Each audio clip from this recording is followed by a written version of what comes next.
Tollywood star hero mega power star Ram Charan ఈరోజు game changer అనే pan India సినిమాతో మన ముందుకు రాబోతున్న విషయం మనకందరికీ తెలిసిందే. ఆయన గేమ్ చేంజర్ సినిమాని శంకర్ దర్శకత్వంలో నటిస్తూ ఉన్నారు. ట్రిపుల్ ఆర్ సినిమా తర్వాత గ్లోబల్ స్టార్ రేంజ్కి ఎదిగారు mega power star Ram Charan. ఈరోజు ఆయన అమెరికాలో జరిగిన ప్రీ రిలీజ్ ఈవెంట్లో కూడా ముఖ్య అతిథిగా హాజరై తన అభిమానాన్ని చాటుకున్న విషయం మనకందరికీ తెలిసిందే. మరోవైపు game changer pre release event అమెరికాలో జరగడంతో అక్కడ తెలుగు అభిమానులు కూడా భారీగా హాజరయ్యారు ఈ కార్యక్రమానికి. మరోవైపు mega power star Ram Charan నటన గురించి చాలామంది చాలా రకాలుగా స్పందిస్తున్న విషయం మనకందరికీ తెలిసిందే. మరోవైపు mega power star Ram Charan నటిస్తున్న ఈ గేమ్ చేంజర్ గురించి రాజకీయ నాయకులు, సెలబ్రిటీలు స్పందిస్తుండగా తాజాగా ఎస్ఎస్ రాజమౌళి గారు స్పందించారట.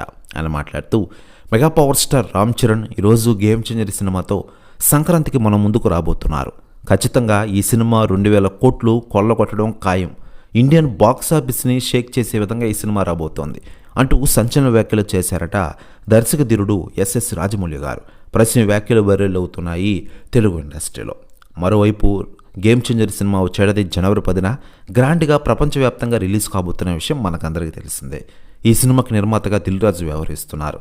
తమను సంగీత దర్శకులు వ్యవహరిస్తున్న విషయం మనకందరికీ తెలిసిందే. ఇటీవల ఈ సినిమా యొక్క 4వ సాంగ్ రిలీజ్ చేయగా అది నెంబర్ 1 ట్రెండింగ్లో కొనసాగుతూ ఉంది.